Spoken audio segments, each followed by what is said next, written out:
Well, salutations, kindred spirits. Wednesday, 4 p.m. We're live on the internet. Hey, look at this. Today, we're at the Freak Show. Get to that in a moment. We're here with, I'll introduce this man in a minute. First of all, let me see if I'm working new tech. I'm working new tech. Yeah, there he is. We have a special guest with us here today. He'll be sleeping through the duration of this episode. That's right. In addition to Thom Britton, the Cat is here today. Nice to see all the kindred spirits in the chat as well. Ira, Tim, Matthew, John, Phoenix. Greetings, everyone. Greetings. We're going to learn stuff today, and we are going to learn from here. Let's go back to where we were. I was poking around Thom Britton's Freak Show and Tell YouTube site. Let me go over here to his shorts. And thought I'd give you all a little taste of the man we're about to meet. He's going to come and talk about variety arts. And let's take a look at. I want to look at this again. We'll look at this clip, and I have a question. Try this at home. I do believe that's Thom killing it in a small theater. Try this at home. Try this at home. So 1, 2, 3. Step 1. I'm on the news. 2.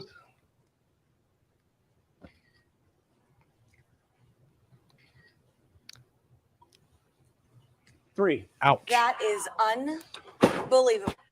You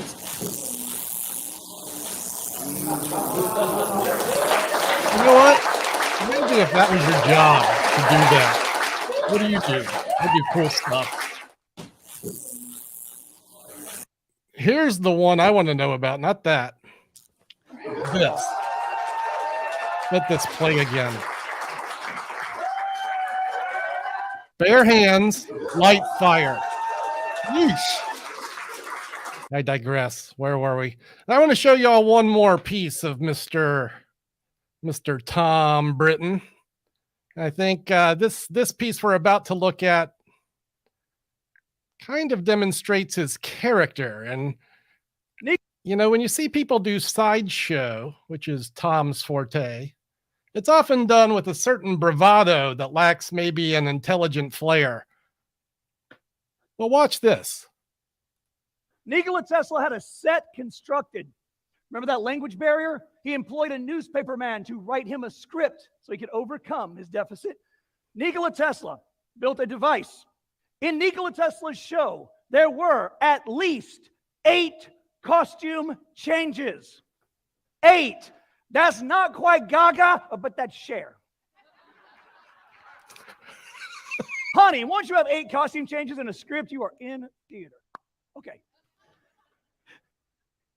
His device, very much like mine. So Tom's getting ready to do the Tesla coil. You know, we could play this whole video, but you could go look at the video. It's a TED Talk presentation, a little clip from that. I say we do this. First of all, before I do this, let me turn this off. Before I do this, let me say, Jason, you continue to be the man. It's been a while. It's good to see you, and brother, thank you so much. Your generosity is overwhelming. You know I appreciate it. All right, where were we? Ladies and gentlemen, it's really a pleasure to welcome this man to the stream.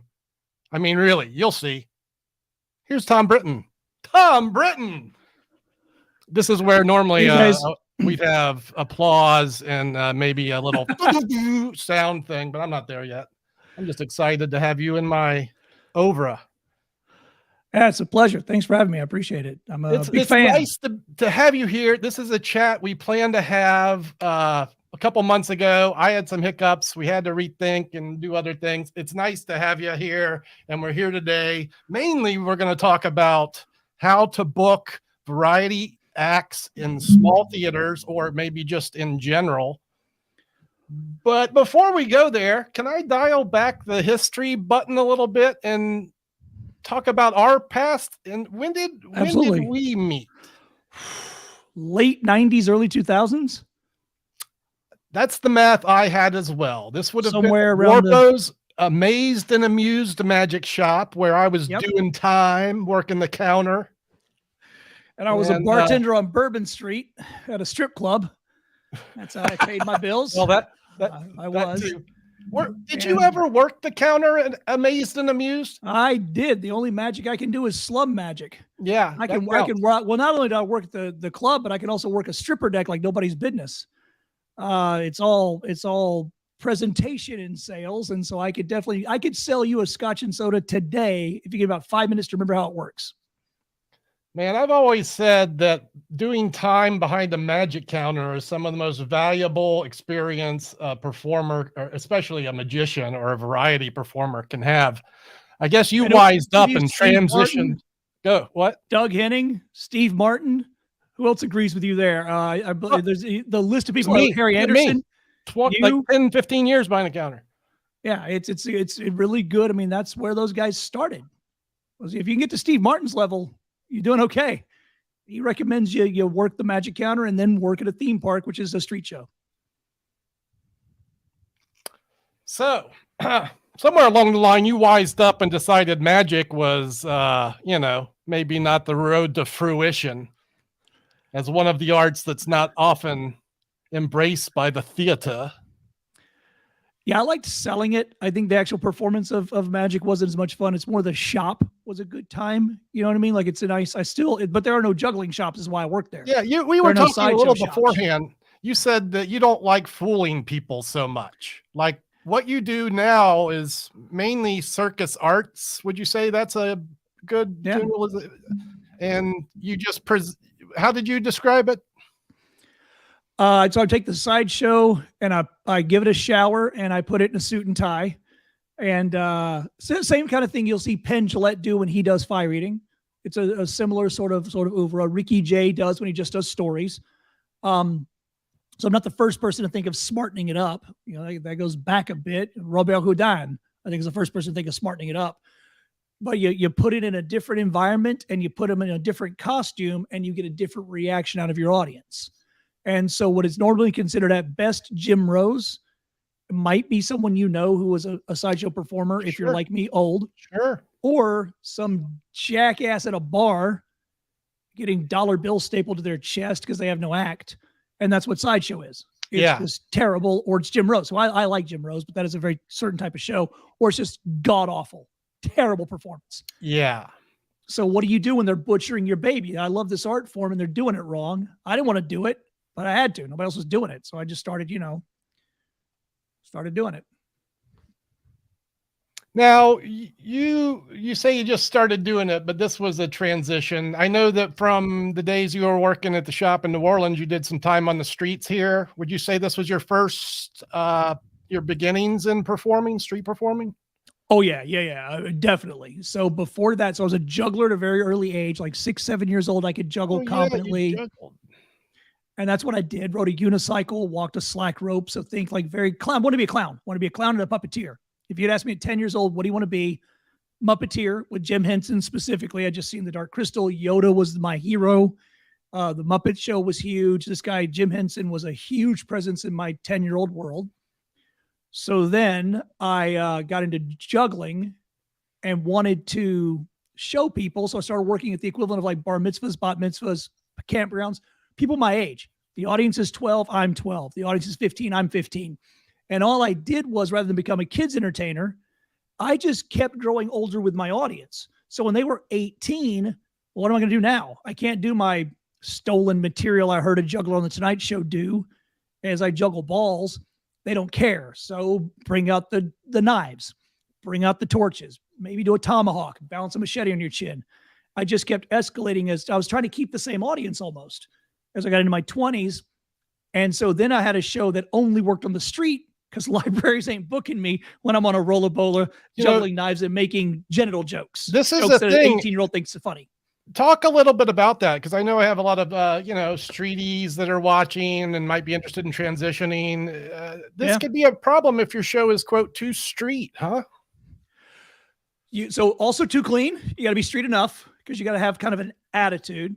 Yeah. The rules always give for street. Okay, you got to set your goals and they got to be monthly. So see if you agree with this.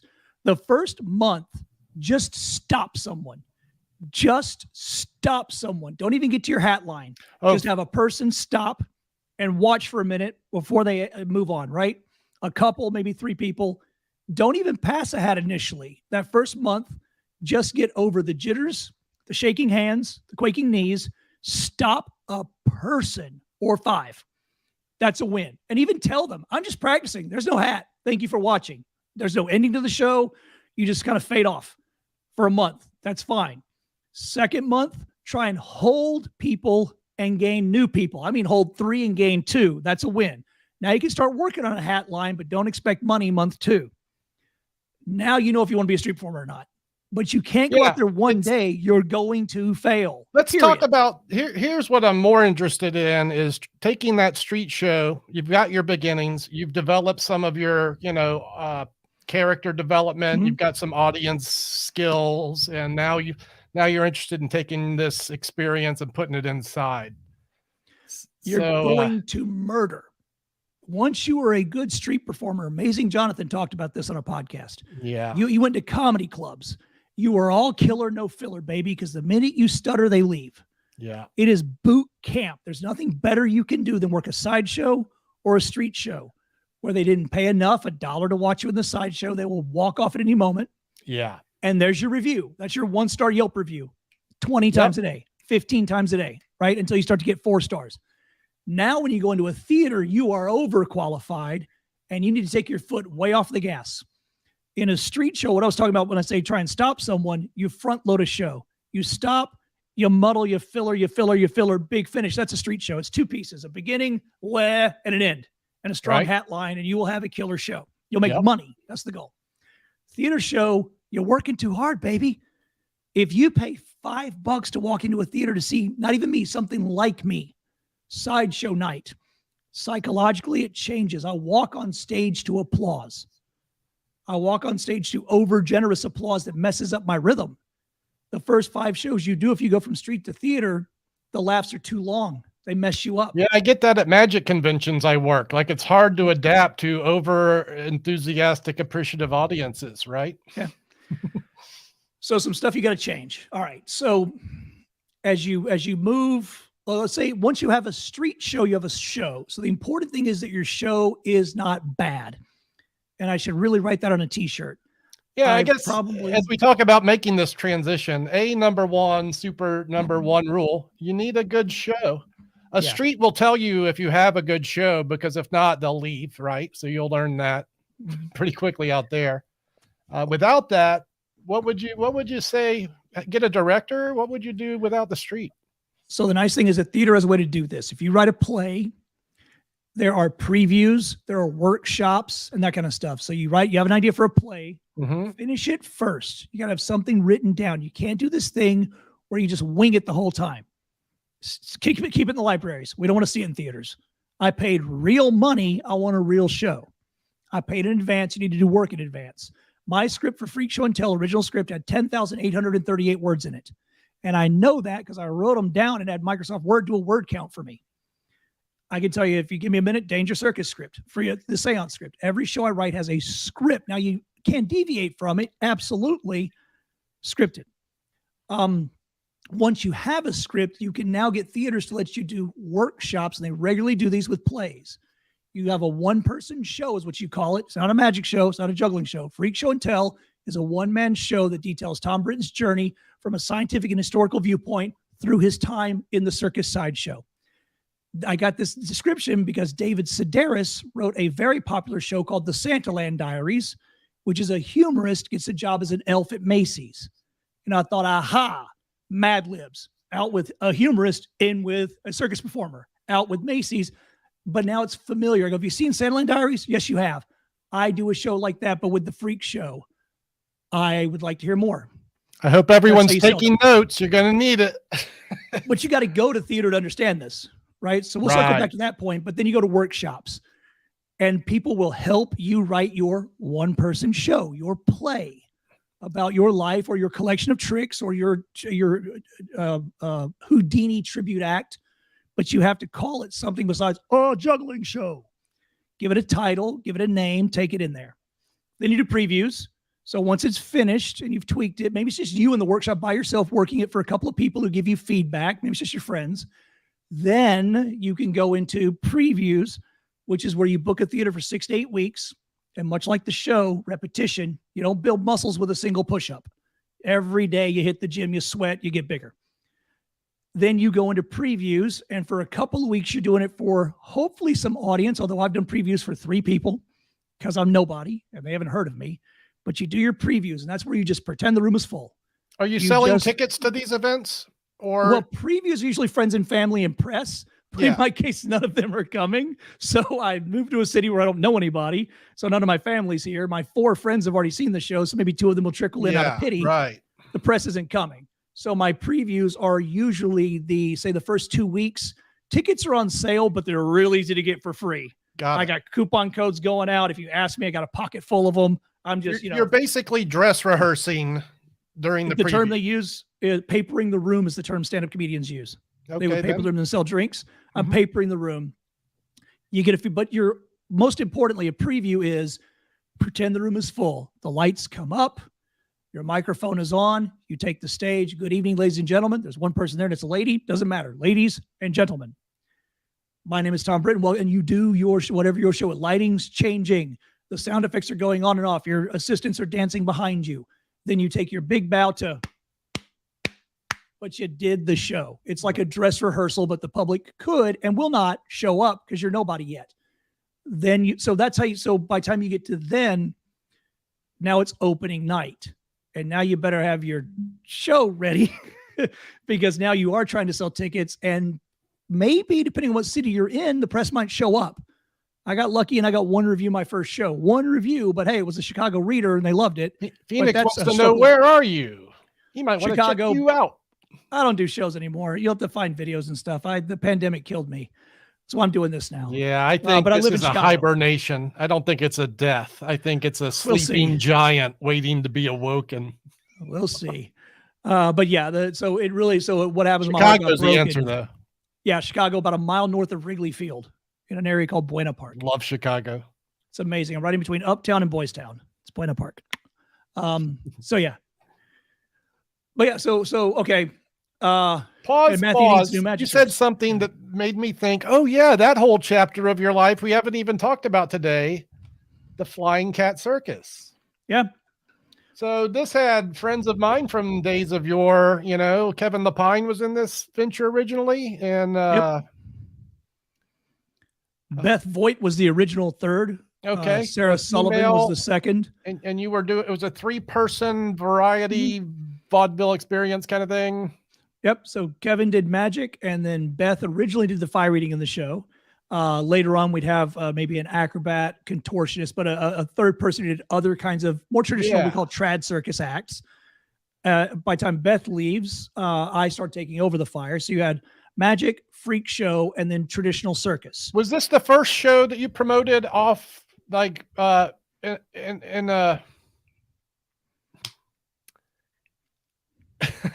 was my first real show. It was that's what I was saying. Yeah. Your first before that, I'd done plays. Real show.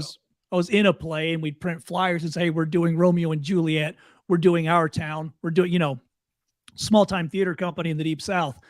But this was kids playing at it. And then I did a library show and a campground show of me juggling. But this was a real, Kevin and I had this idea.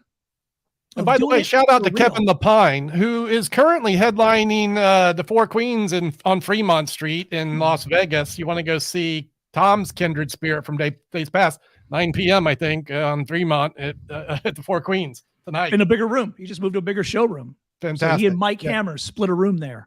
Yeah. So Mike Hammer's a magician who does a danger magic show, and then Kevin's hypnosis show. So get both tickets while you're there. I've seen Kevin's show a million times. I helped him write it and directed the original version of his show for him. Yeah, baby. With him in the case of writing it. Mike Hammer, I've only heard good things about, but his promo looks amazing. I've heard great things about Mike's show. I haven't seen it, but for sure next time in Vegas, I'm going. I'll be at both of those shows. I know I'll be at both of them. Yeah, I definitely want to see. I haven't seen Kevin's show in a couple of years. When I was there for his wedding to Emily, his wife.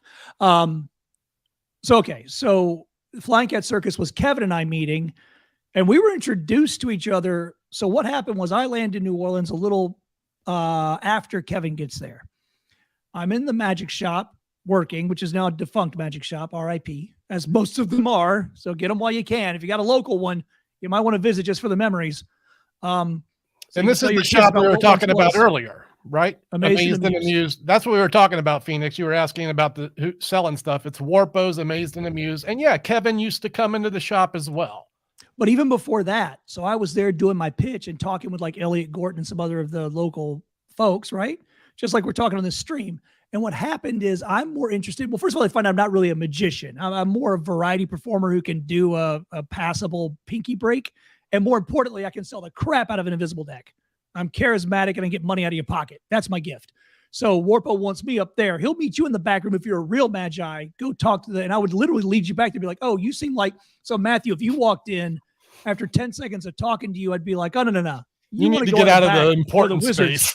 Well, that too, but also you want to go to the Wizard's Palace in the back here and buy your thumb replacements and your wax. That back room, thread. That back room was epic. Yeah, this is for the most epic of all back rooms ever. The things that happened back there, oh baby. So the room I'm working is for the tourists to buy a scotch and soda for their kid's 12th birthday when they get back as a souvenir from New Orleans. If you're a magician, you go back here with the real guys. So as I'm talking to magicians, just BSing, right? I keep hearing, have you met Kevin? You should meet Kevin. Kevin and you would get along. Kevin. And so finally someone drags the guy by there to buy some stuff. And we immediately, like first date marriage, like it was immediate, like, okay, yes, kindred spirit. Right. And wants to be in show business. Yeah. Business of show. Big thing here. And we, if you are interested in being a professional performer, hey, it's hard. It's hard work, right? There's nothing easy about anything we're talking about today. Every bit of it is a challenge. So then he's got a little theater where he's doing his hypnosis show as part of the tour, ghost tour companies. We're trying to expand a little bit. So they had rented a little theater and had a little space, like 60 seats, 50 seats. Kevin was in there. Was that happening in New Orleans with him? Happening in New Orleans. Baby, and what a time to be in New Orleans. That was his grind. And so he also said, look, I've got this space. We only do one show a night. And sometimes that show blanks because it's new. Some nights I don't have a show. This is my friend Beth that he'd known forever since he was like in 7th grade back in Detroit where they were from. Moved to New Orleans about the same time. My friend Beth does some acrobatics. She can eat fire. I do magic. You do your thing with Sideshow. Why don't we write some stuff? And we had a theater. And so we started writing in a theater on a stage, the Flying Cat Circus. Came up with the name based on a sketch I'd written that was just, it was not funny. It was like a funny idea, but then I could never really finish it. Mm-hmm. And I kept talking it over with Kevin, trying to get a punchline. One more good joke. And I got this cool sketch. Never got there. But he said, hey, why don't we use the name Flying Cat Circus from your sketch? And I was like, hey, anything's better than what we have, which is nothing. And we went, yeah. So we went through that whole process, and then we started making posters, headshots. What got us a lot of attention is the same thing that got Dane Cook a lot of attention. We had a website when none of you didn't. I had Dreamweaver and a Dream. Dreamweaver's an old HTML editor. And I had a video online. Kevin was good at cold calling, or at least good enough at cold calling. We started cold calling colleges. We have a show, which was true. We did. We wrote a show in a theater. First act, second act, write it all down at longhand back then in a notebook. You're going to say this. I'm going to say that. Then it's Beth's turn. Then me again. Then the two of us together. Then you and Beth. Then a big closer, big sub trunk. And I assisted the two of them for sub trunks. We were all on stage for the bow because I helped. I handed them the curtain and went, aha, when they did sub trunk, which, by the way, it's Metamorphosis from Houdini.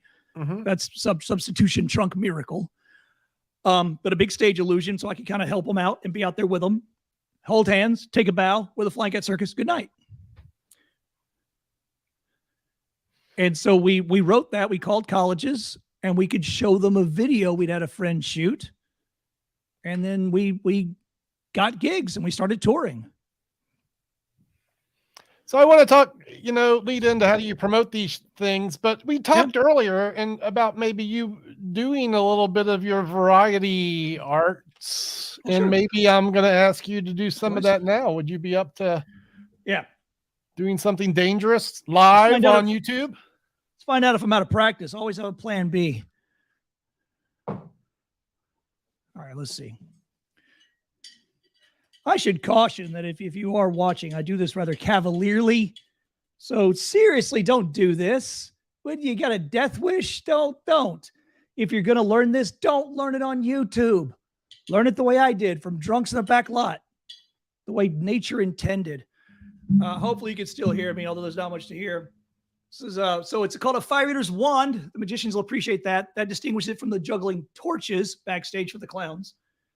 And I'm gonna ditch my headphones just because they'll pop off as I tilt my head back.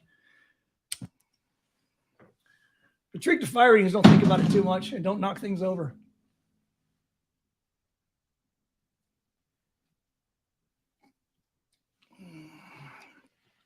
Did all that get on camera? Ouch. You can't hear me when I'm small, but ouch. Can you still hear me, Doug? I can hear you, man. Can you hear me or not? I'll show you one more. So a common question I get is the distinction between this and often magicians do this trick. You know, it's sort of like a lot of magicians also close their show with juggling. So a question I'll get is there something in your mouth? Is it saliva? So they're still thinking I'm a magician, even though I tell them very clearly, no, and also yet, and nah, and no, thank you.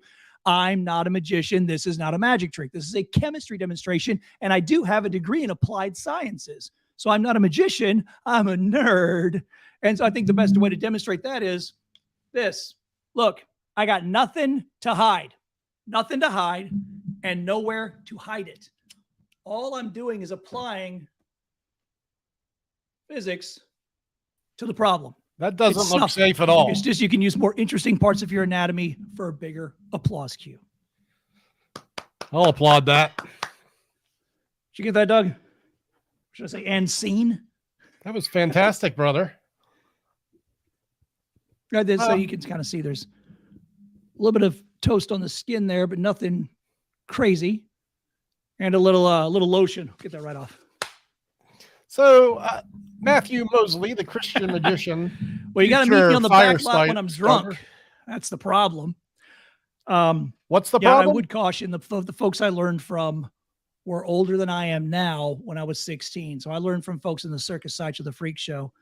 Most notably Mephisto, who's Fred Lelling, and Pete Tahern, Little Poobah. Pete Tahern's a dwarf. Pete Tahern had been eating fire since he was 10 years old, and he was 40-something years old when he taught me.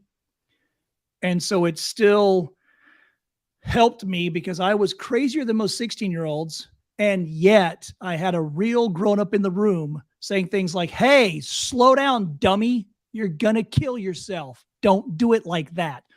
If I'd been one of like 3 or 4 20-year-olds in a parking lot at Taco Bell at 4 a.m, drunk, watching YouTube videos, I'd be dead. That was me. Jason Lieb might be watching the Magic Nomadic. I learned from Jason Lieb in a parking lot. I was probably drunk and I was 20, and it was definitely unsafe. I used to do it in my street shows. I used it as a crowd draw before it became taboo to use fire. Doug, can you still hear me? Let me see here. Yes, I can hear you. Can you hear me? We can hear you, Tom. Excuse me for 1 second, guys. Technical difficulties. While I'm waiting on Doug to come back, I can answer some questions. Am I not? Can you guys hear me? In chat, give me just a thumbs up or something. I think I've never seen the hand one before. Okay, good. So you guys can at least see what I'm doing. Awesome. I'm going to scroll up here and find some questions. He can't hear me. So Tom, I don't have my own me. Kits. Maybe you meant Doug. Doug might have his own kits. Someone asked if I had my own kits, and I do not. I'm gonna go right to the top here because I think Matthew had a question early on. Here's what I'm gonna do. I'm gonna can you guys hear me? Yes or no? So the feedback, Mr. Britton, is that we can hear you both. It's likely that your headphones are unplugged. Or something. Let's try again, shall we? So we can hear you. Check 1, 2, 3. Yeah, but I can't hear Doug. Doug, let me try and refresh my my browser, which might kick me out of my. Hey, y'all. Tom's going to do his thing. Just for this, I have prepared the cat stream. So instead of watching Thom have technical difficulties, we can watch my kitten sleep. Let's see if he'll endure some card magic for a brief minute. Hey, Cy, what's up? Let's do Jay Sankey's Back in Time, my favorite impromptu triumph effect. There we go. Yeah, this is Cy the Kitty, PSY. He was in my last short. Where you going? All righty then. This is a deck of cards. They're probably not all there because I don't play with a full deck, but they're all different. We'll need a selected one so we have something to work with. So here, I'll just look at it so we know. And it doesn't matter if I see the card because I've seen this trick before. It's magic with jokes. Here's the theory. It's the reverse all-around poker shuffle that makes this work. The reverse all-around poker shuffle looks something like this. You take some this way, some that way, some go up, some go down. This is a mathematical based application. So one there, one there. Somewhere in here is that selected card. And if it's not the top card, it's not the Jack of Diamonds, that's fine. We'll use the Jack in that reverse osmosis time travel theory that I was talking about. That looks something like this, where we turn the clock backwards. Yeah, we turn the clock back. It goes back about 43 seconds. If you remember, before the cards were mixed, you remember when I had them all the same direction? Yeah. You remember when I had one out, you were going to look at the card, remember what it is? It brings us back there. So it's not just a good trick, but it's a good time saver also. This has been your magic moment. Let's see if Tom's ready to. Hey, it looks like things are happy on Tom's end. Yeah, I can hear you again. I think when I put my headphones down, something got knocked off. I thought maybe you got a little loose fireball started melting things on the job hazards. So people ask me all the time, do you ever get hurt doing what you do? Because remember, my show is pitched as very dangerous, right? So it's the Tesla coils, glass walking. And before I was in a show called The Danger Circus. The whole pitch was a magician, juggler, myself, all doing, there's no card tricks in the show. The magician used razor blades and knives and stuff. And so people say, do you ever get hurt? No, because fire reading is 1 million years old. Glass walking is 150 years old. Tesla coil is almost 100 and something years old. So the nice thing about doing these ancient arts is I have someone overqualified to teach me, and I rehearse. So if I'm going to get hurt, I'm going to get hurt in rehearsal. Being a circus performer also helps with that. When you learn to walk a high wire, there's a waist harness on you. You can do similar kind of stuff. And even at home, it wasn't a joke. I've got a fire extinguisher and I've got a fire blanket down here.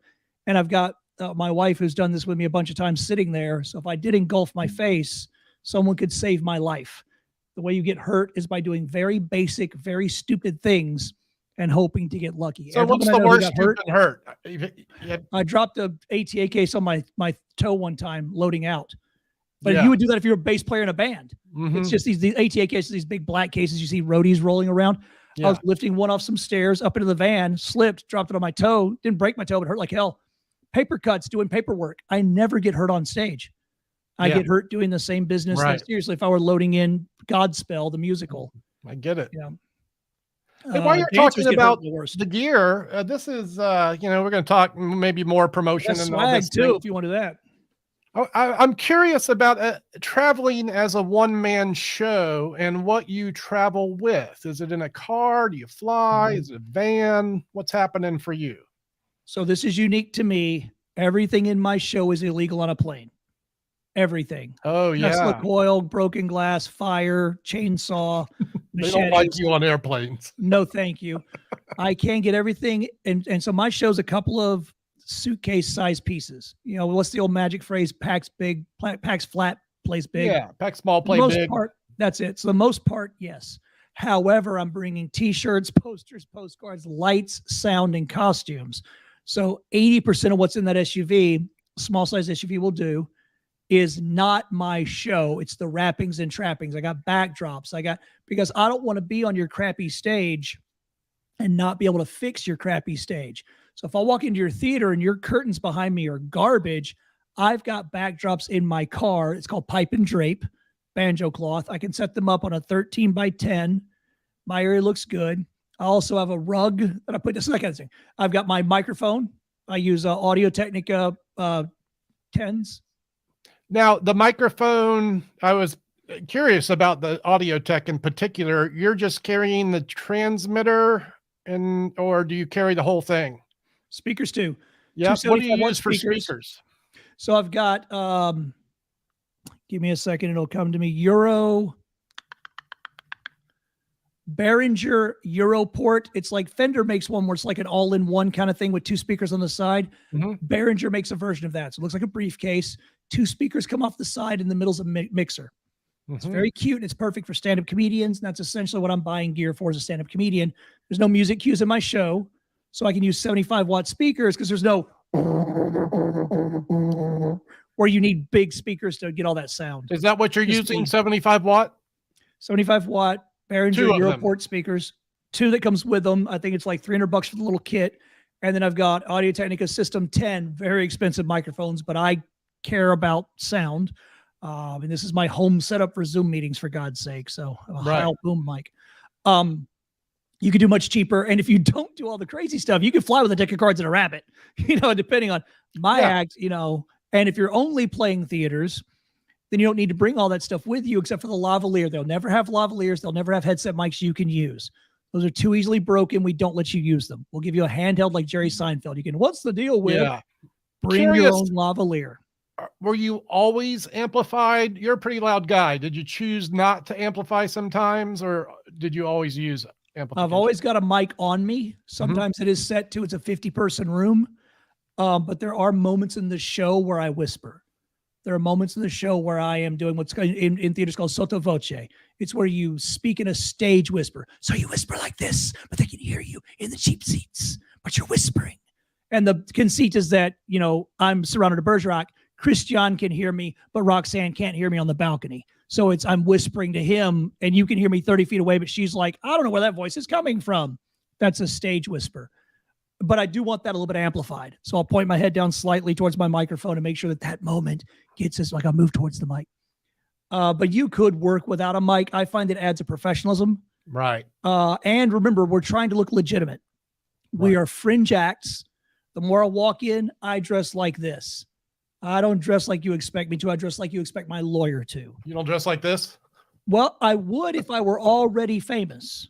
If I were Louis C.K., 100% I dress like that. Yeah. But I need to, right from the beginning, be telegraphing I'm not a hippie. I'm not high. I'm not drunk. I'm not a loser. I'm not going to try and sell you weed or cop some heroin after the show. These are the stereotypes I deal with in my version, and you will as magicians too. You're a bunch of party clowns who are not deserving of anyone over the age of 12's attention. You're not a real art. You're a crappy little hobby. Yeah, we haven't talked about the struggles of trying to convince the theater-going public that a variety art is worth going to. So if you go down the regular channels, you can get there. If you walk in clueless, then you are, as they expect you to be, bumbling.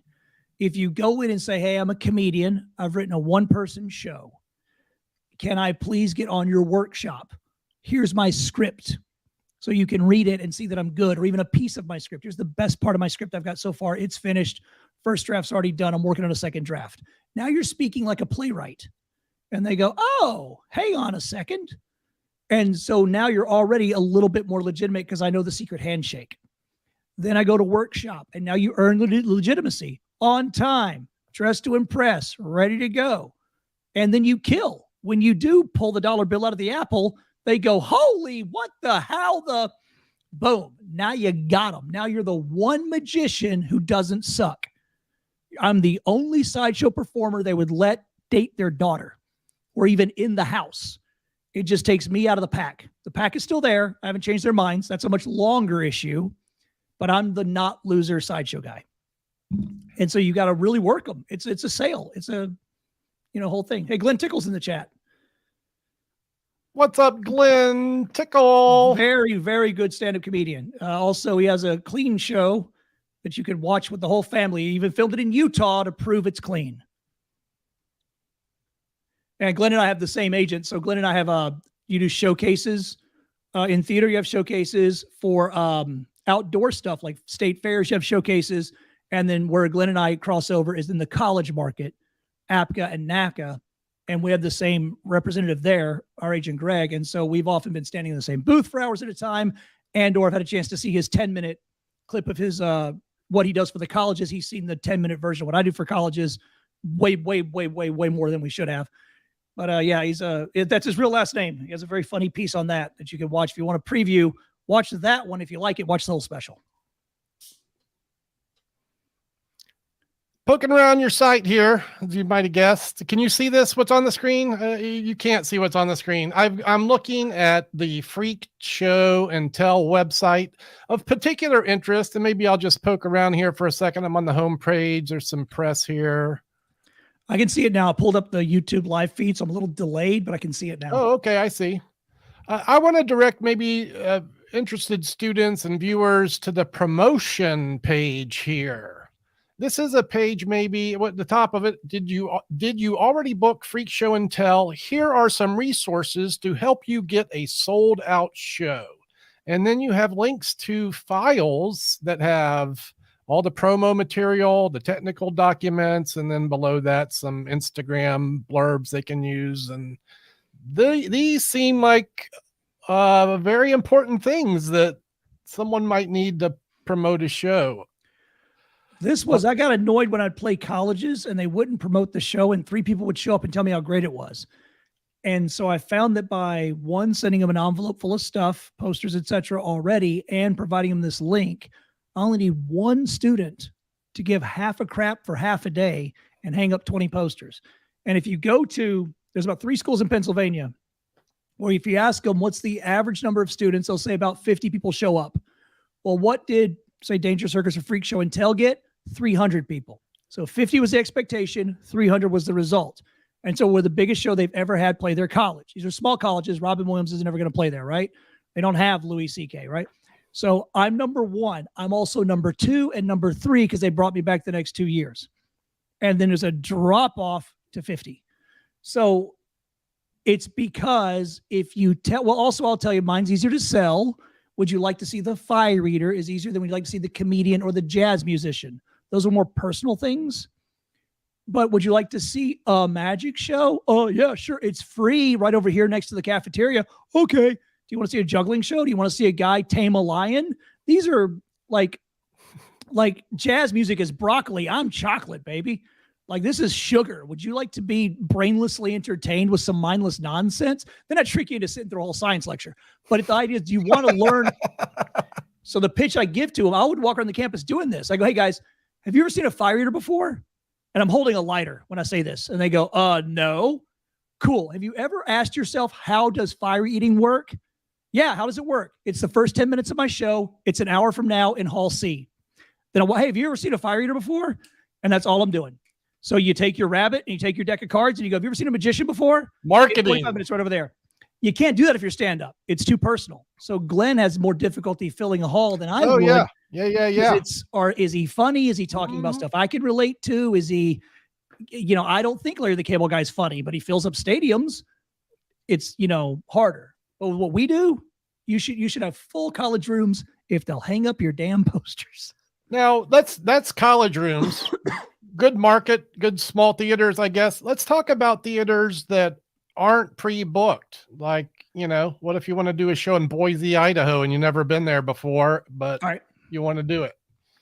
So you've got to have promotional materials, both digital and I argue in the real world. And I wouldn't go too far afield your first time. So I'm going to close this other browser. I'm distracted.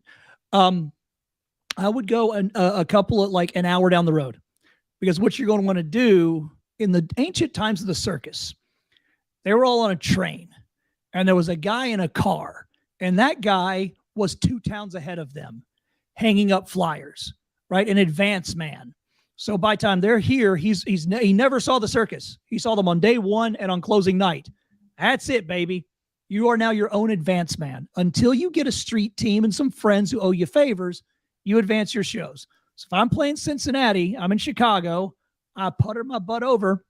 Maybe I take a train because I'm not carrying my whole show with me, but I somehow get to Cincinnati and I grab posters and I'll walk around, and not just one kind. Why would you have one kind when you can have 3, 4 kinds of posters? Because you get different kinds of folks looking at the same poster 3 times.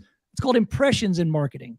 I don't just try and sell you a new Apple computer once. It's called touches. 5 to 10 touches, depending on who you ask. It's an art, not a science, before you buy an iPhone instead of an Android, or before you switch back to the Android. So there's 1 touch, 2 touch, 3 touches just in visual arts. If your place says, well, it's too small in here, too small of a cafe, postcards, the same kind of stuff. And I got 4 different versions of this postcard I could leave at the counter. And then I also make what I call drop cards, business card sized flyers with the date and time on the back. These things cost $50 to print 500 of them for every single show I did. So on the back, it would say at the Marquee Theater, Thursday, January 28th, 2000, put the date and year on it because they'll find them a year from now, not know. Cincinnati, Ohio, or whatever city I just said. Tickets are $20, freakshotel.com. And then I use QR code SKUs for A/B testing. I own freakshotel.com and I own freakshowintel.com. Freakshowintel.com are the QR codes on my physical posters. Freakshowtel.com is all that appears online. So when you boop it, I know where you booped it from. Nice. Poster or a radio appearance. What got you to the website?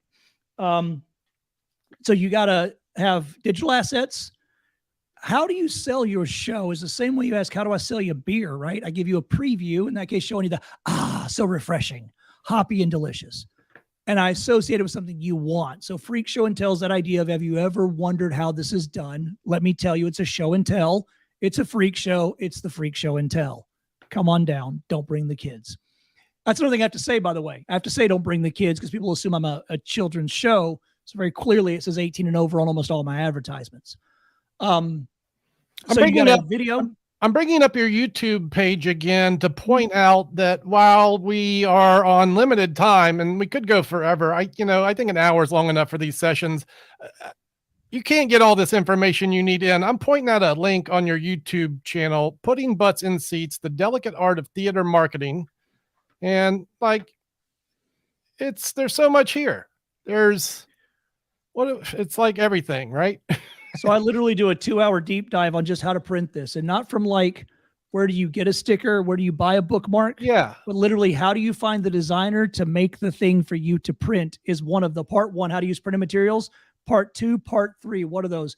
Hour and a half, hour 16, hour and 9. Right. I'm looking at them now. Deep dive on just printed materials, because when you're done with that 3 hours, you have no more questions. What's a JPEG? What's a bitmap? What's a vector graphic? What's CMYK? What's RGB? Wow. That's number 2. And you see other ones, how to attract theater producers, etc. How to print programs is in there. You got to have a program. Are you a legitimate theater show? Then you have a program.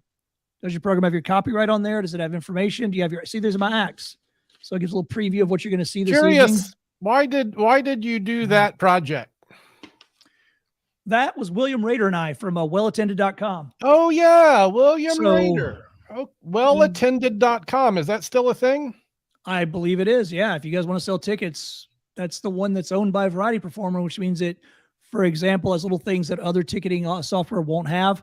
Like I can buy a ticket and then also add a t-shirt and a program to the cart and a sticker. So it's a platform. It's a platform for ticket sales. It's just like Eventbrite or Brown Paper Tickets, but a mentalist has designed it. And so thanks. Now I am. But yeah, so you got 10 hours of stuff in the Putting Butts in Seats thing. And that was a co-venture between William was trying to get some more just eyes on his page. So it's wellattended.com/blog. And we did essentially, those are podcasts. And then they got fairly popular for the time. And so we started doing seminars that they were free, but you would invite people and we would do seminars 3 hours. I do recall you doing that. It was at a dark time where I didn't care, so I didn't go, but what a great resource just to offer to, interested people.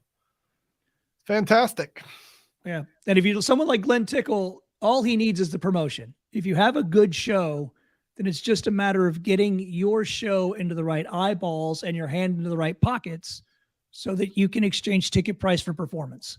So if you guys are sitting there thinking, hey, I got a killer 45 minutes, that's called a fringe show, FRINGE in the States and in Edinburgh, I would suggest first step, go to a fringe festival. They cost maybe $50 for an entire weekend and camp out there. Sleep in your car. That's what I did. You drive up there and you see, and it's theater back to back to back to back in different theaters. You have your little button or your little bracelet or whatever, and you just watch show after show, and some are crap and some are amazing, some are mind-blowing, some are garbage. But you start to get an idea of the pool in which you are intending to swim. You make contacts, you talk to people. Then you take your 45-minute show, you package it up with something, even a single page will be fine. Tell them what it is inside, little pitch book, right? Make it a little video on YouTube. What is that? To go along with it. That's my program for my show. When you come Oh, in, okay. this is what I give to you when you take your seat. It's your souvenir program. Yeah, so I cool. call it a incredibly valuable souvenir. It says right there, incredibly valuable souvenir program. That's how you know it's incredibly valuable. Otherwise, you wouldn't know how valuable it was. Do So I you, wrote it those there. are on all the seats of all your shows? I know. I hand it to you when you check in. Doug Kahn. Okay, I see you right here. 2 tickets. There's 2 of these, and you also get a bookmark tonight. Thank you so much for coming to the show. Theater's right over there. Bathrooms are over there, and the show starts in 45 minutes. Thanks again for coming. Hi, what's your name? And that's me, baby, all the way. You're reading the theater goers. I love it because That's about so cool. 20% go, wait a minute, is that you? One-man show, baby, one-man show. Yeah. So I love working my own box office. Now I have someone there with me because about 10 minutes till I got to go warm up. Yeah. I got to warm up the pipes. I got to stretch a little bit, turn my microphone on, collect my thoughts. I got 90 minutes of material to do. But yeah, if you're one of the first 80%. Is it 90 minutes? Is that what your show runs? 90? Yeah. And so a proper theater show needs to be at least 75. If you go more than 90, put an intermission. So this is where we go from from a fringe style experience to booking more of a proper theater. Well, get your 45-minute show together because at fringe festivals, they will package up 2 or 3 45-minute shows and put those into a regular theater, and you buy an evening of. So if it's, say you are a kid's show, right? Like Christian Magician, perfect. You're a gospel show, right? Probably family friendly unless you're really on the fringe of gospel magic. So I take you, right? And I take a puppeteer, like a lamb chop type puppeteer that's good for kids. And I take a ventriloquist act. She has 25 minutes. The ventriloquist has 35 minutes, and the Christian Magician has 45. And there's the order I run them in. Ladies and gentlemen, lamb chop. Ladies and gentlemen, Terry Fedor Jr. Ladies and gentlemen, gospel magic. That's a $35 ticket, Saturdays at 3. And I'll run it in my theater. And so boom, boom, boom. Then you're writing, yeah. And eventually you, like John Lennon, go solo. Off you go, you leave the Beatles. But yeah, you can work with a troupe that's not a troupe, but you got to find your kindred spirits. If you're both theater and magic, or theater and juggling, theater and stand-up, you know your stand-ups. You've got their numbers. Who do you know that's just an actor who can't juggle nothing? Make those contacts. Link those 2 worlds, and off to the world you go. Love it. Well, I could keep asking you more questions. I think that's a pretty good summation. Did anybody have a question that I missed? I wasn't paying attention. So I'm said I could. I'm now opening to anyone who has questions that we could take from the field. We mentioned Thom from France. Thom's in Chicago. I'm in New Orleans. And Jason is here. Hey, Jason, you remember teaching me fire eating? The park fontaine in the parking lot? Nice. I was 20. It was sketchy. Yeah, Track Zap, even in France, these same techniques should work. It's just you have a little better street performing scene, so it's harder to drag you off. Good place to start with the fire reading is with a professional fire reader. I can't stress that enough. Is there any educational material you could recommend? Printed, video, anything on the art of fire eating? I wouldn't. It's a sure path to destruction. You're just light yourself on fire and get it over with now. Just do some self-immolation. It really is. Tell them what the liquid is? It doesn't matter. Literally Doesn't pour matter. anything in this jar. I don't give a crap. So think fire reading's 1,000,000 years old. What did we use 1,000,000 years ago? So in the late 1800s in Pennsylvania, discover oil in the ground and make gasoline out of it. Fire reading's way older than the 1800s. Anything that burns, I can use. If you can name it, I can do it in fire reading because it does not change the physics. The chemistry doesn't change for me. So the reason we don't tell you this liquid is because you'll think, aha, I have the trick. You have a death sentence. That's what you have, dummy. You have an idiot's death, and it will hurt the entire time, and your family will be embarrassed to have known you. You will die eating fire for no money, no prestige, no clout, no audience. TikTok will not run your video. You died for nothing. Are you listening, Matthew? So if you want to, Matthew, you find a professional fire reader in the room with you. No calm. No ticking talkins. In the room, touching each other, and you learn from them. So if you got a death wish, John, Evil Knievel's who you want to study. He made more money than any fire eater you'll ever know. Degree in applied sciences, culinary school. There's a role model for you. Evil Knievel. I mean, I loved him, but I wouldn't wish that life on my worst enemy. That's just a life of just opioids the rest of your days. That's 200 broken bones or whatever the legend was. You know, I was this close to being a stunt man. It was that or magic tricks for me. Growing up in the 70s, same thing. Evil Knievel was huge. I had the wind-up bike. I had it. I loved Super Dave Osborne too. You know, love Super Dave.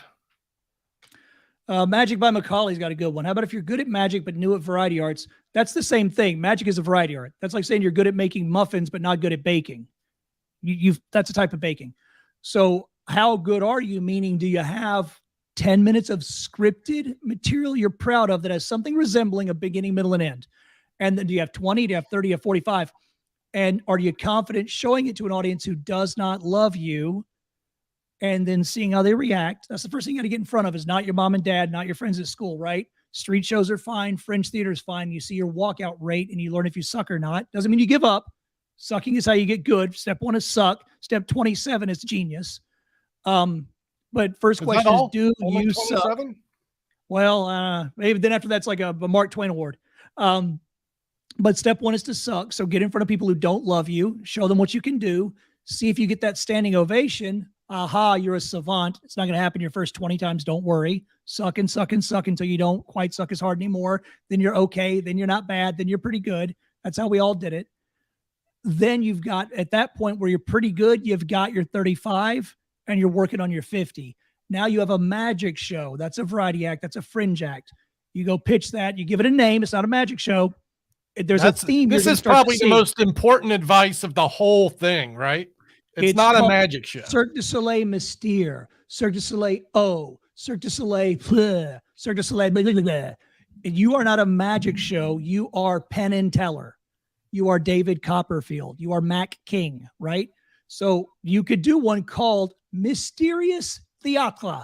That's fine. Name doesn't matter. And then underneath it is using the magical arts to tell the story of, right, you know, whatever. Now go. Why should they care? Theater Fest love you, by the way. If you get into a fringe festival, they used to be much fringier than they are now. What is the difference from a theater fest and a fringe fest? That's hard to say. It's not a fringe fest.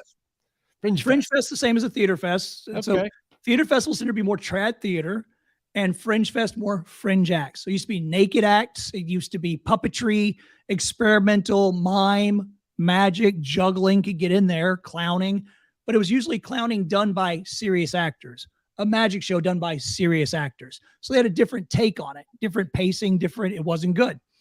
And then it became, now when I go to fringe festivals, they will put me on the news because hey, Michael Baker, one of my favorite magicians, Michael Baker, still the best tableside magician I've ever seen. Sorry, I interrupted there. 50. Got Tom sidetracked. Okay. So a fringe fest loves me because everything else is turned into a trad play and they're indistinguishable from each other. I made it a fringe fest. So I was the face along with the kids puppet show. We were the face of the fringe festival. So if you twist balloons, you're going to be on the news twisting balloons for your balloon twisting show, which is called something else, not called balloon twisting show. Right. Tony Robbins gets away with making audience members eat fire. I thought he had them walk on fire. Yes. I didn't know he had them eat fire. You do that ever? You ever walk the fires? Yeah, I've done off a sword ladder, diving into a fire pit and all that kind of stuff. With sharks, no doubt. Yeah, well, walking fire is a great news thing to do, where you walk a pit of fire and then I set up a pit of Legos for the news reporters to walk. So this would seem to be not user-friendly to make a pit of fire to do in a performance. It takes hours. Yeah. Ash is the secret, and so you let it burn for hours. If you walk a fresh fire, you burn, you die, or at least your feet do.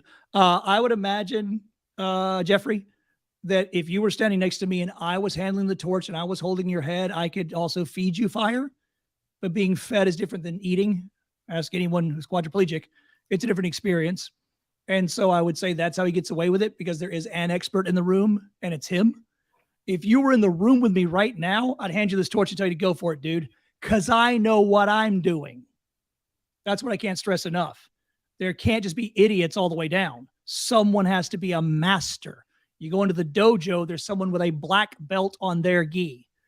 That's what you need in the room. So if you were here right now, I'd be like, dude, do the hand thing and just drop it when it burns. And it's going to burn and you're going to blister. And that's why everyone doesn't do it. You'll put some cold water in your hand. You'll be fine. There's your fire eating lesson, Matthew. There you go. If it were easy, everyone would do it. It is going to burn. It's going to hurt. That's the path you go through. It's a learning curve. But I haven't burned myself in 30 years, except when I'm cooking. But like in fire eating, that didn't burn what I did before. This didn't burn. Even a little bit of dry skin's gone away. There's no damage. I could do it. And I did 15 shows a day in the Sideshow. But again, I can't stress enough. Don't let YouTube fool you. I make it look easy. 30-something years of experience makes everything look easy. Brain surgery looks easy when you see someone do it. So yeah, I just, please be careful with this stuff. I don't want to be responsible for any deaths.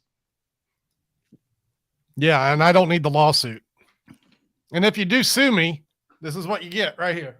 Ain't much in the bank. I'm going to play that whole part in court where I said you're an idiot who died for nothing, and the judge will say dismissed. Yeah, I think That's we covered our the bases strongest warning here. I've ever seen. But I mean it. You know, I mean it. It's dangerous for a reason. It's, All right, y'all. Look, it's been an hour. I think we've absorbed enough information today. I could see this being a return thing. I hope you'll accept an invite back one day. And I know we could talk about all kinds of stuff beyond promoting shows. Maybe it's a podcast one day, maybe. If there's people who are seriously thinking about doing this, work on your stuff and bring me your homework. Let's do this again where you guys can drop Google links to scripts in progress in chat, and I can see how far along you are. I can skim it and let you know. Show me your promo stuff. Show me your website, and we'll give you kind criticism. Well, that's an unbelievable offer. It also will take unbelievable effort. I would love to have the day where it's this. Hey, Tom, I got 3 scripts for us to review. Let's do it. The challenge has been posted. Only have to read 5 paragraphs. Any Well, writer can tell you. no, I only need 100 words. The challenge is for someone to write those paragraphs. You know, That's most the hard magicians part. don't care enough to write an opening sentence, right? What we're going to do is, anyway, let's end on a positive. Thom Britton, you've shared some amazing knowledge, some fun variety art, and, it's a continued pleasure to call you a friend. Thank you for being here today. Oh, my pleasure. I'm going to ask you to hang around just for a minute. I'm going to put you backstage. I'll see you after the set, and I'm going to go say goodbye to everyone. Thanks for being here, you Tom. guys. Appreciate your time, man. Y'all, Thom Britton sharing the goods. We got some valuable information. I learned so much today, and let me reiterate how nice it was today to have such a professional person in my Obra. Tom is sharing the links. He's giving me the files to share, and thank you again, Tom. It's been a pleasure. Hopefully, here's what I'm hoping is 10 years from now, I meet a guy filling a room that says, where I got my start, Doug? That advice Thom Britton gave that January 25th at 4:05 p.m. It changed my life. That's what I'm waiting for. Y'all, the task has been set for you to go write those paragraphs and to get that dream happening. And I'm going to wait here. It's been a pleasure spending an hour with you. I'll see you next week at 4 p.m. And hey, thanks again, Thom Britton, and au revoir.